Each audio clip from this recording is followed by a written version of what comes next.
Hello everybody, this is your boy The Green Talents coming to you with a video that is quite disturbing, but at the same time, um, I'm not exactly sure how to put this, but I'm gonna go ahead and say it, what I got to say, what's on my mind, and get what's off my chest. First of all, I'm gonna say this right here one time, and one time only. If you are an undercover Eagles fan, if you are a fair weather Eagles fan, and if you are a hating Fair Eagles fan, do not comment on my video. Matter of fact, don't even look at my video because the simple fact is, I have seen a lot of hate, a lot of undercover, and a lot of fair weather fans comment on Facebook about the Philadelphia Eagles loss to the 49ers 17-11. Need I remind you, we only lost by 6 points. So then it ain't like it was a blowout. A lot of y'all are there talking some things that I really don't want to talk about. So if you are one of those three fans, do not comment on my video. Now, that's what I have to get off my chest. Now, what's on my mind is this. Wow, that's all I'm going to say. But I'm going to go ahead and start with the injury update first. If you guys haven't heard, BG, Brandon Graham, defensive end for the Philadelphia Eagles, season is over. The guy has a torn ACL. A torn, Achilles, ACL, whatever you want to call it, but they said a torn Achilles. So I'm guessing that's probably different between an ACL and an MCL. But anyway, he torn his Achilles. His season is done. So that means that the other guys on the defensive front are gonna have to step up. Next off with Derek Barnett. I'm not going to say anything about Sweat or Josh Sweat has proven enough to me. So I ain't got nothing to say about Sweat. So it's gonna go on Barnett and it's gonna go on the defensive end. The Eagles signed this off season on Ryan Kerrigan. It's gonna be up to those two to share that front, that side of the defensive line against Dallas Cowboys, because that's what it's gonna take. Because our next game is against the Cowboys. The Eagles lost this game 17-11. A lot of missed opportunities. The Eagles had over 8 penalties once again in this game, and most of the penalties were kind of self-inflicted. And when I mean self-inflicted, that means either intentional or unintentional, but it depends on what the referees have saw. So the Eagles have had eight penalties in the game against the Falcons, and this game here against the 49ers, we had more than 8 penalties. I think it was like 9 or 10 penalties, but the biggest penalty was the penalty that when I think the running back, when he went down after contact to the ground with the football, one of the linebackers or might have been a safety or one of the defensive backs hit him in the head. That was a 15-yard penalty automatic first down for the 49ers, and that's when they went on with the go ahead score. We put them over 17 to 6 at the time. You know what I'm saying? So I mean, and then we had a late run in the fourth quarter, which gave us the touchdown to put us at 11. We're actually at 9, but they had the field goal. They had the 2-point conversion, and the conversion put us from 9 to 11. So like I said, it wasn't a complete disaster, but it just the overall performance. The Eagles could have done better to protect Jaden Hurts for a little bit there, but they did because the I guess in that game against the Falcons, the 49ers saw something. So for them to see something against the last week's game, they kind of took full advantage of the bull rush. So the 49ers bull rush this entire game. They got in Jaden Hurts' face. They even sacked him once in this game. So I mean, a lot of miscues in this game, and the 49ers found the weakness. They found the weakness, and I think the weakness was on the right side of the field. Lane Johnson kept getting bull rush after bull rush after bull rush. It's like he couldn't contain Joey Bosa. And I'm sorry, he couldn't contain Nick Bosa. Nick Bosa had a fear. Matter of fact, Nick Bosa was the one that got the sack on Jaden Hurts. So Nick Bosa, speed rush as he was the one who took full advantage of Lane Johnson. So Lane Johnson once again is gonna be up to the task of playing against one that I forget I think his name is Lawrence. Lawrence is his name. He the outside. He the right defensive end for the Cowboys, and Lane Johnson gonna be up the task of going up against that guy. So Lane Johnson got to step it up on his side of the field, but Jordan Mailata did the best he could against the other defensive end. I can't think of that guy name off the bat, but he did the best he could. But the overall blocking was not up to par in this game against the 49ers, because the 49ers just came with a full out bull rush. They front four or front three, however you want to call it, looked way much better than the Eagles front four in this game today. And that's one of the reasons why you saw all the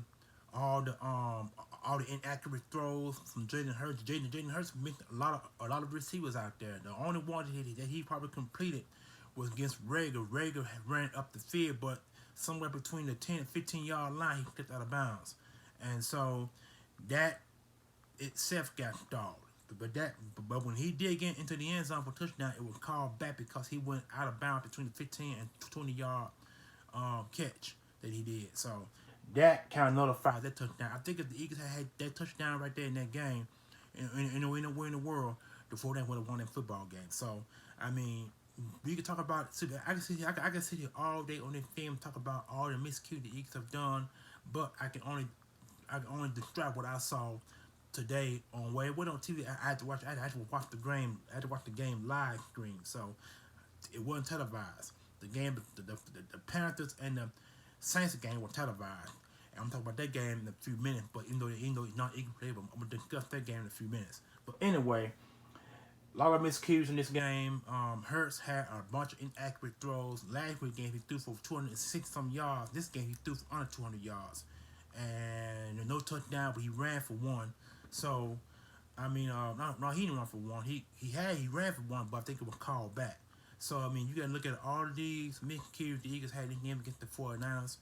But in the first half of that game, from what I've seen, the Eagles front four defense was on par. They were up for the challenge. They really was. And so somewhere between there, I think Brandon Graham's Brandon Graham's Achilles injury may have been the reason why, because I should have paid attention to it in the first place, but now I'm dawned on it. I'm thinking about it now. The Eagles, the 49ers ran on the right side of the field when with all their running backs. They running back had 100 some yards altogether, but I was wondering why the 49ers ran on the right side of the field. I was wondering why. Now I see Brandon Graham's absence on that right side is going to be a problem. I mean, teams are going to run on the right side instead of the left side. So that right there is self-evident right there that the Eagles defensive front, whoever they put on BG's right side of the field, they're going to have to step it up. Is he going to be Brandon Graham? Is he going to be Barnett or Ryan Kerrigan? I think Ryan Kerrigan is more of a stout defensive end. Maybe he probably be better off to fit that position than Barnett. Or Barnett is too small. Barnett is 6'3", 240 pounds, 150 pound defensive end. You know what I'm saying? So he's better off for mop up duties. I think Ryan Kerrigan is probably the better fit for that side of the field. You know what I'm saying? So I hope that's what they do, because Ryan Kerrigan is still a good defensive end. He's still one of the best in the game. The guy's a multi-all-pro, multi-pro bowl, you know what I'm saying? He has 95.5 sacks for his career. He's a future Hall of Fame defensive end because of all the sacks that he got with the Washington football team, which he's the all-time leader in sacks for the Washington Redskins. So with the Eagles bringing him in, I'm actually glad they did, because now they got Ryan Kerrigan is 6'4", so he's 6'4", 250 pound, 50+ pound defensive end that can man that side of the field, because it's not gonna be up to him and BG to man that side of the field. And it wouldn't surprise me not if the Eagles bring up one of the other defensive ends from the practice squad this year, because now with Brandon Graham out, they're gonna need somebody to help with Josh Sweat. Josh Sweat now has nobody over his side. So if the Eagles bring up, I think that boy name is Tyron Jackson. I think that's who it is. I expect Tyron Jackson defensive end to be called up because he has side. The boy, he's 6'4", so he has size too. So I expect the Eagles to call him up from the practice squad this week to man either the right side or the left side, depending on where the help is needed. But the help is needed. Help is gonna be needed on the right side because BG mans the right side of the field. So Tyron Jackson is the guy who I expect the Eagles to bring up, and I expect the Eagles to bring in a defensive end off the waiver wire to put in his place in the practice squad because it's gonna be it's gonna be crucial now because now the Eagles gonna have to go into Dallas. They're going to battle for a win because the Cowboys are 0-1 if we speak, but they're playing right now. And if when I last looked, they were 7-0 in the first quarter of the game. So that's all I pretty much really can say. Like I said, I'm not gonna sit up here and talk about individual players. I'm not gonna talk about who should have caught what or who or why or what should have been ran. But I will say this here: the Eagles should have ran this football a little bit more in this game than what they did. I'm beginning to see some deja vu appearances here because Doug Peterson didn't run the ball at all up until the third or fourth quarter. And Nick Sirianni did the same thing in this game. He didn't run the ball very much in the first half, but the second half he ran the ball a whole lot. To me, I think he could run the ball adequately in the first half and the second half to get the defenses to back off just a little bit. So it's like the 49ers did not respect the Eagles passing game. And if you think about it, they didn't. And when you throw for less than 200 yards and no touchdown scores, that's a proof right there that defenses would not respect your passing game. So that means that Jaden Rager, like I said before, like I said in the last video, and I put it in Facebook as well, Jalen Hurts gonna have to learn to start passing from the pocket. He gonna have to now because see, I said that in last video. Because see, when you get all you need is one set of film on a player or your next opponent who you play, and teams will find ways to corral you to keep you from running. Now he had a few runs here and there, but they wasn't as many runs he had in the Falcons game. You know what I'm saying? So the 49ers was able to bottle him up, keep him in the pocket, and that's what they did.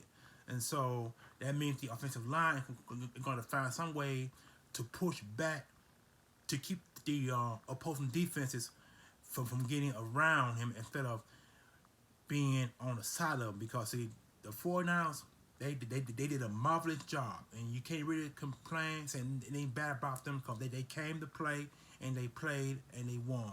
They won defensively. You know what I'm saying? Because Garoppolo, whatever his name is, threw for over 200 yards passing, and he threw for one touchdown score.